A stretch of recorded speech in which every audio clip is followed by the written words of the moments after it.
chance tomorrow with Cousins now in the middle? Yeah, I think obviously he's a good player, and I think they're just playing with a lot of confidence and playing playoff hockey like we are. So, there's always a lot of emotion playing those guys, but there's a bigger picture out there, and we're both trying to make the playoffs. With the important game for both teams, do you expect that the rivalry could take another level?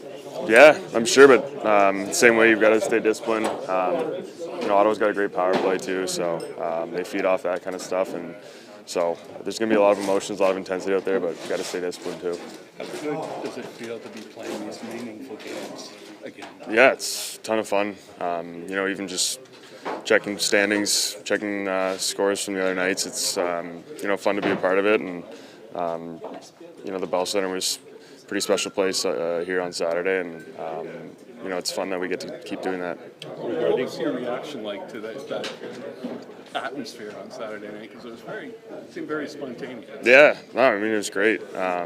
It's always a great building to play in, but somehow took another level, and it definitely helped us. You feel a bit more, even from the crowd, because you guys play an important game now. Yeah, absolutely. It's felt like a playoff game on Saturday, and they definitely gave us a little bit extra energy. You feel that in the beginning, this team wanting to learn to win, right? In your opinion, now you got 16 games left. What's maybe been one of those two few things that have been key to learning to win? Yeah, I mean, learning to win. Sometimes you have to go through some tough times and some tough losses, and you can even think about I'm blanking on the team. Seattle. You can think about Seattle. It was a tough one for us, taking penalties at tough times, and just learning from that stuff. And I thought we did a great job on Saturday, just keeping that lead and forcing them to make plays or turnovers, and for us to get some goals. I can't remember against the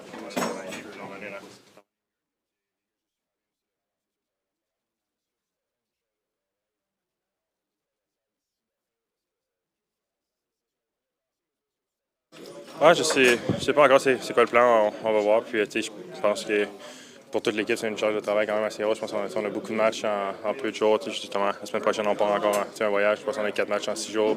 On a encore 3 back-to-back d'ici la fin de la saison. Puis moi, j'essaie juste de pas trop voir loin puis de me concentrer à chaque fois qu'on me donne le filet, de donner une chance à l'équipe de gagner. Est-ce qu'il y a, Sam, une rivalité palpable avec les sénateurs, surtout dans le contexte actuel où vous courez tous les deux à peu près la même chose? Oui, on peut dire, c'est évidemment, on est tellement proche de eux, on a seulement 1h30 de route. Quand on va là-bas aussi, on va partir d'un voyage beaucoup. Donc, c'est une équipe qu'on affronte tellement souvent aussi. On joue plusieurs matchs contre eux en pré-saison, après ça dans la saison, tout le temps 4 matchs aussi. Puis, c'est une équipe qui se bat pour les séries, puis nous aussi. Puis, c'est sûr que ça va être un match intense d'après moi. Sam, Joël Slavkovski est votre meilleur pointeur à égalité numérique depuis le retour de la pause. De ta perspective de gardien, qu'est-ce qui fait qu'il se retrouve là? Puis, est-ce que ça t'impressionne?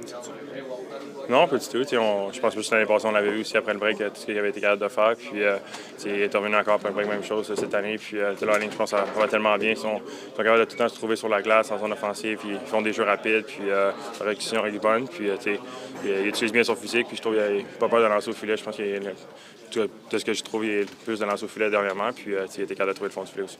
Mon collègue t'a parlé de la rivalité avec les sénateurs, mais je pense qu'elle est plus creepy un peu, là, tu sais. Puis, regarde, étant donné l'importance du match de demain pour eux, pour vous autres, t'attends-tu à avoir pas mal de trafic devant toi puis que ça pousse assez fort demain particulièrement? Oui, je pense que oui. Quelques joueurs qui n'ont pas peur, Kachuk, des joueurs comme ça qui n'ont pas peur justement d'aller au filet, être là pour le retour. Puis je m'attends peut-être avoir un peu de brasse camarade aussi après les whistles. Puis nous, c'est important.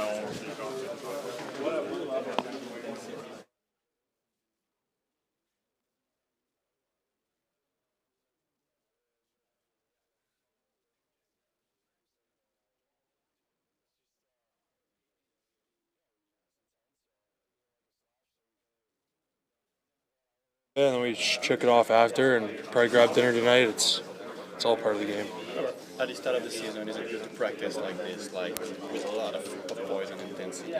It's better than just doing Yeah, I mean, late in the season, I think guys are tired and practices get a little lighter, so it's good that we're staying intense and we go hard and make each other better.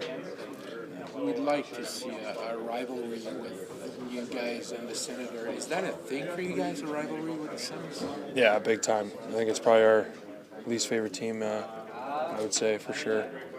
Obviously, Boston has the history, but I think now the new age is us in the Sens, yeah, for sure. What particularly sets that off? I don't know. We just play a lot of preseason games against each other. We see these guys all the time, so it's always a good battle. For you, there's some kind of history. It's also the organization against you. You made your name in the league in a certain way. Yeah, I would say so. They had a big part in that for sure. It kind of made my ground against them and did some big things against them. So. What do you like about the way the team reacted in the last game against the Panthers and the way you were able to establish your game to the other team? Oh, it's unbelievable. I mean, I think we got to figure out a way to bring that every single game, and I think once that clicks, it's going to be tough for us to be on the losing end side of things here. Saturday crowd just came alive. Yeah, I was in shock. It was nothing like I've never seen anything like that before. It was insane. I was kind of in La La Land skating around for a second in the TV timeout. If that's just a taste of playoffs, we're hungry for it. Are you even old enough to remember the wave? No, probably not. Did you notice that? The wave? Oh yeah. That was awesome. They were going for like 30 minutes. You could just feel the energy, and you could feel how much the crowd wants us to succeed, and that gives us a boost. With the fact that you guys play an important game now, do you think that the fans took another level, another step? Yeah. It's like we stepped up our game, and the fans stepped it up even more. So it's a special town, and it's a special place to play. A few weeks ago, they did give an assist to this guy.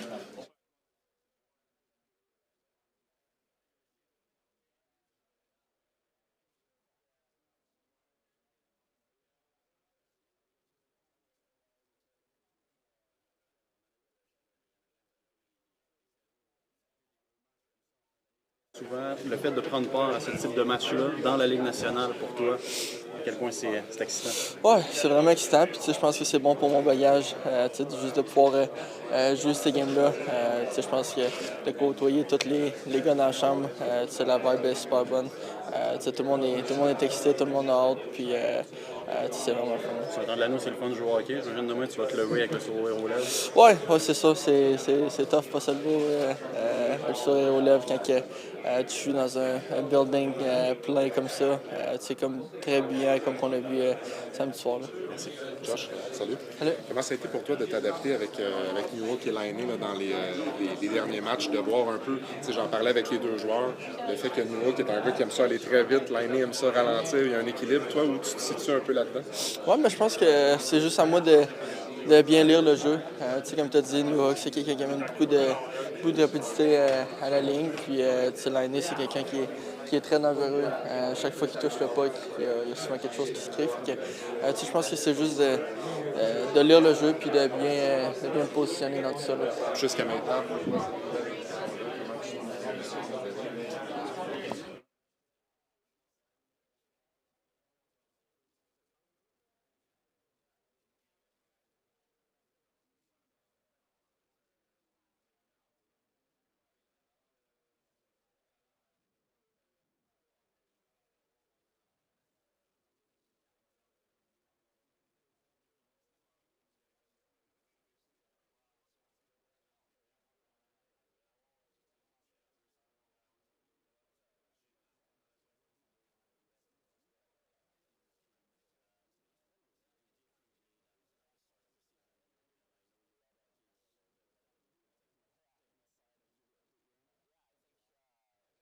Trust in, his ability to hang on to pucks and use his body. So for him, I think he's building his confidence, and I think he knows that it's not going anywhere, and he's just excited. So it's fun watching him and fun playing with him. How much can it be difficult to play against him? I mean, you face him in practice and all this stuff when you play his game. Yeah, I mean he's one of the hardest guys to go against in practice. So it's good for me to go against a guy like that, but. Yeah, he's just so physically dominant and so smart with the puck and can hang on to pucks, extend plays, and he's really fun to play with right now. How do you approach tomorrow's game against Senators, a big game in your building as a young player? It must be exciting, right? Yeah, I mean it's gonna have playoff feel just like last game, and I'm just excited and kind of just gonna take it all in and do whatever I gotta do to help the team. How can you describe the crowd's reaction in the third period on Saturday night? Yeah, it was. I haven't seen anything like that in since I've been here. So I think it's a glimpse of what playoff hockey could look like for us, and that even fuels us even more. So I think it's just excitement, and we want to keep playing the right way and just keep building. Team photo there today, is it pretty cool for you? Yeah, I mean it's always pretty cool. Just get the guys together, you have a nice picture. But we're here. It was just fun to see. Their backend's really good. This year.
Est-ce que vous entendez?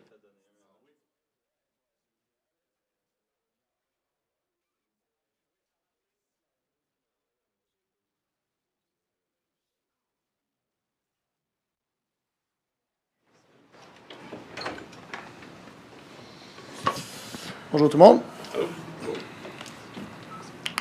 Jean-François, maintenant, cette année, on peut souvent parler de David Savard. Tu as décrit son impact au niveau du leadership au sein du vestiaire.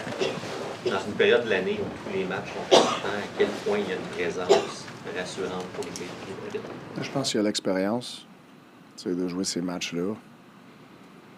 Fait que tu peux pas. Des joueurs comme ça sont importants. Puis t'as pas tort quand tu dis ça. Ça prend. Nos vétérans ils ont plus cette expérience-là. Puis fait qu'ils font partie de l'équation dans ces situations-là. Tu sens-tu encore plus? Tu parles-tu encore plus qu'en temps normal? Ou... Je sais pas, je suis pas dans la chambre tout le temps. Martin, quelle place dans les matchs importants prend une rivalité? Vraiment de votre côté, là, les coachs, les joueurs, votre préparation d'équipe, est-ce qu'on exagère ça, nous autres, d'extérieur? C'est quoi que ça prend comme place dans votre équipe? Mais je pense que ce temps-ci de l'année, rivalité pas rivalité. Je pense que l'urgence est là, puis l'émotion est là. C'est sûr que quand tu amènes une rivalité, c'est encore plus réel, mais je pense où ce qu'on est dans le classement puis dans la saison, je pense que les émotions sont réelles. Souvent, c'est physique contre les Sénateurs, assez souvent. Leur capitaine donne une personnalité à cette équipe-là. La façon que tes joueurs se comportent dans ce genre de match-là, est-ce que tu aimes voir les réactions de tes joueurs quand c'est physique? Oui, on est capable de jouer ce game-là. On n'est pas gêné. Fait que si c'est un match qui est très physique, je sais qu'on est capable de jouer ce game-là. La gestion des petits coups d'extra, qui peuvent se donner après. Puis, ouais, tu peux pas. Faut que tu sois engagé physiquement, faut que tu aies une combativité, mais il faut que tu fasses attention à la ligne, surtout dans des matchs importants comme ça. Mais il faut que tu sois proche de la ligne. Puis s'il y a une mêlée, mais il faut pas sortir de là avec une punition de plus. Bonjour Martin. Bonjour. Il y a une expression bien comme la lune qui dit on joue comme on pratique. Est-ce que tu aimes ça en tant que coach, voir deux joueurs qui se picossent un peu parce que l'intensité est élevée? Si j'aime ça, c'est pas quelque chose que je pense. Mais je sais que c'est des choses qui peuvent arriver. C'est mieux ça que le contraire. Pardon? C'est mieux ça que le contraire, qu'un manque d'engagement, j'imagine. Oui, mais tu peux avoir de la combativité puis pas avoir ces moments-là. Des fois, ça l'arrive. Ça fait partie d'une saison. Slavkovski est votre meilleur pointeur à 5 contre 5 depuis le 9 février. 5 contre 5, moins d'espace sur la glace dans des matchs qui de plus en plus sont importants. C'est rassurant pour un coach de voir un de tes plus jeunes joueurs être là. Oui, mais je pense que, je sais, il y a des matchs qui n'ont pas beaucoup d'espace et tout, mais il joue dans ses forces. Il est capable de créer l'espace avec son gabarit, sa longueur. Puis ses touches sont excellentes. Fait que non, je suis pas surpris. Puis c'est sûr, c'est encourageant pour un jeune joueur d'être où ce qui est là présentement. Alexandre. Salut Martin. Bonjour. Dans toute l'histoire de la Ligue, il ne s'est jamais donné aussi peu de pénalités que cette année. Je ne sais pas si probablement c'est quelque chose que tu avais remarqué, mais qu'est-ce que tu as remarqué par rapport au... Quel impact ça peut avoir, dans le fond, sur le déroulement d'un match, le fait que... Ton jeu à 5 contre 5 est beaucoup important. Moi, je trouve qu'on prend pas beaucoup de punitions. Je sais pas si c'est à cause de la Ligue ou nous autres, mais ça fait partie du résultat de la game des fois. Il faut que tu fasses attention, mais c'est pas quelque chose que je m'arrête. Je trouve que le nombre de power play qu'on a par game comparé au nombre de désavantages, c'est plus égal que peut-être au début de l'année, je dirais. Puis, je pense plus que... C'est pas comme si les arbitres mettent le sifflet de côté, là, mais je trouve que, comme historiquement, là, plus que la saison avance, les séries, sont plus calculées dans... Les punitions, c'est plus des vraies punitions, mais les unités spéciales, ils font partie du résultat. Fait qu'il faut continuer à essayer d'en provoquer plus puis en prendre moins. Tu dis, ça met l'accent sur le jeu à 5 contre 5, mais en même temps, est-ce que ça met plus de pression sur tes unités spéciales parce que les occasions sont d'autant plus rares? Oui, ils sont toujours, c'est sûr. Ça peut être la différence. On le sait. Tu peux avoir 2 power plays chaque bord, puis ça peut être la game. Fait qu'il faut que tu sois alerte, faut que tu sois capable d'exécuter. We spent a lot this season talking about this team learning to win. What are some of the key ingredients you've seen as of late that have led to the wins you've been piecing together in the second half of the season? I feel like from top of the circle to top of the circle, I feel we're more calculated with our risk taking. You know, and I think, from top of the circle to coming out and going in and managing that neutral zone. I feel we're way more calculated in terms of the risk we're willing to take. Where did you see that clip? I think it's been gradual. It's been gradual, and there's games that I feel like overall, like, we're going like this in that department, but it hasn't been like linear. There's been some dips and stuff, but still overall, I feel like we're kind of climbing in that department. The trade Kent made for Alex Carrier is looking very good. What's impressed you most about Carrier since he's come here, and how has that had an impact on the team overall? For me, it's his predictability with his teammates. I think I said it last week. Like from the bench, I can, whenever he's on the ice and it's his action, whether it's on the puck or off the puck, offensively or defensively. I feel like I know exactly what he's going to do, like 95% of the time. There's no surprises. He respects the rules of the game, and not the offsides and all that, but just the principles of the game. And he brings a lot of predictability to what's next. I think it helps his partners. I feel very comfortable when he's on the ice. You mentioned his partners with Matheson. I know you've been using them heavily, especially at the end of the game, close games. What makes them a good pairing? What makes them so effective? Well, I mean, I think they're two different players, but Matty covers a lot of ice. And I think Carrier's respecting the principles of the game, his predictability, allows me to trust these guys when they're out there. Does that give Matheson maybe a little more freedom too? I don't think he's given Madison more freedom, but Carrier plays a very mature game, and I think it helps with whoever he plays with. Finish with Carlo and Montembeault. Thank you. Hello. Hi. Christian Dvorak took him 9 seasons to score 100 goals, but obviously his value to the team goes well and above beyond that. You have him on the face-offs, critical face-offs in overtime. So what do you think he adds to the team?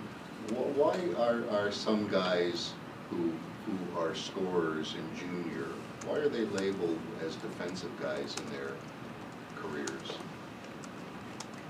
Like, where does that transformation, do you think, take place? Well, I don't know how many NHL players have 100 goals in the league. I'd be curious what that is. It's not easy to score. It's not easy to play in this league. I have a career to actually score 100 goals. I think, scorers and juniors, they come to the NHL, and it's a very competitive league. There's great players, and I think at some point they realize that guy's better than me, that guy's better than me, that guy's better than me offensively. So where do I fit in? How do I have to adjust my game a little bit to have a chair and find a role? And I feel Devo has done that gradually. I think when he came in the league, I think he showed that he has some offense, but there's other players that come in the league that are put in situation maybe they're going to produce more offense than Devo. So you have to have some social awareness to realize how you have a career in this league, and sometimes it's just adjusting your game a little bit, and I think Devo's done that. And I think the fact that he's really good on face-off, can kill penalties, he can play the power play for the team too. He's very versatile. I think it allows him to have some longevity and do score 100 goals, which is, I'd be curious what that number of player is, but I know it might take him 9 years, but it's a hard league, and not a lot of guys have scored 100 goals in this league. Monty tomorrow? Yeah. Il me semble qu'on voit beaucoup de passes lobées, des flips pour sortir de la zone cette année de la part de tes joueurs. Traditionnellement, on dirait que ce serait comme un peu un geste de désespoir, mais ça a l'air tellement... On dirait que ça fait partie des options que tu leur suggères. Qu'est-ce qu'il y a derrière la proposition de dire à tes gars, considérez ce jeu-là? Mais je pense que c'est pas quelque chose qu'on faisait auparavant. Puis, il y a une logique en arrière de ça. Quand tu bâtis, quand tu essaies de développer des jeunes joueurs, lober une puck, c'est pas un skill que tu veux travailler dessus. Tu veux leur faire des choses plus complexes, trouver des bâtons, lire le jeu. Puis je pense que l'autre étape de ça, parce que je sais qu'on est capable de jouer en possession, en transition. Je trouve qu'on a une équipe qui est très balancée. On est balancé sur la glace, on a des bonnes options. Fait que les joueurs sont capables de lire le jeu. Mais des fois, avec beaucoup de pression qui amène, puis quand tu passes à un stage d'apprendre à gagner, mais tu tires moins dans le pied, essayer d'exécuter à travers de 3-4 bâtons. OK? Puis la pression que beaucoup d'équipes amènent, des fois, quand ils sont capables de voir qu'OK, on n'a pas de jeu, on va simplifier les choses. Si tu es capable de lober des rondelles, mais là, tu vas battre 2-3 joueurs de la pression. Tu sais pas vraiment qu'est-ce qu'il y a de l'autre côté de ça. T'sais, tu vas emmener ta pression de l'autre côté de ça. Puis des fois, mais les rondelles, ils bondissent du bon bord. Mais tu protèges le risque, le downside, que tu essaies tout le temps d'exécuter à travers 3-4 bâtons. Fait que je demande aux joueurs de lire l'espace qu'ils ont. Puis avant qu'ils touchent à la rondelle, faut que tu saches ce que tu vas faire avec. Fait que quand ils font une bonne lecture avant de toucher à la rondelle, ils savent que, OK, on va garder ça simple. Ce soir, on va utiliser la bande ou non, on a des gars à bonne place, on va aller tape. C'est pas un règlement qu'on a qu'il faut lober des rondelles. C'est quand tu sens que tu n'auras pas rien, soit tu utilises la bande, ou si tu as un petit peu plus d'espace, mais on n'a rien, mais tu lobes la rondelle. Je pense que c'est une manière de nous aider à ne pas se tirer dans le pied, puis battre la pression, puis amener notre pression là, sur l'autre côté de ça. Fait que c'est quelque chose qu'on parle, mais c'était pas une priorité quand j'ai pris ce job-là. Par ailleurs, par rapport à Montembeault, justement, il a fallu qu'il gagne votre confiance au fil du temps, depuis que tu es arrivé comme coach, entre autres. Là, aujourd'hui, vous êtes dans des matchs super importants. Vous jouez demain un match d'une importance capitale. Qu'est-ce qui dans son attitude, sa façon de jouer, vous a rendu si confiant en lui aujourd'hui? Bien, je pense que c'est son rendement, c'est ses propres performances. Il n'y a rien qui est donné. Mais je pense son approche à monter, il est très calme dans le filet. Puis même des fois, je sais qu'il y a des moins bons matchs, mais il est pas à terre. Puis même quand il joue bien, il est pas là. Je trouve que Monté, il est comme ça. Côté émotionnel. Puis c'est un compétiteur. Mais je trouve qu'il est très calme puis composé. Compose? Oui, il est en contrôle. OK, merci beaucoup.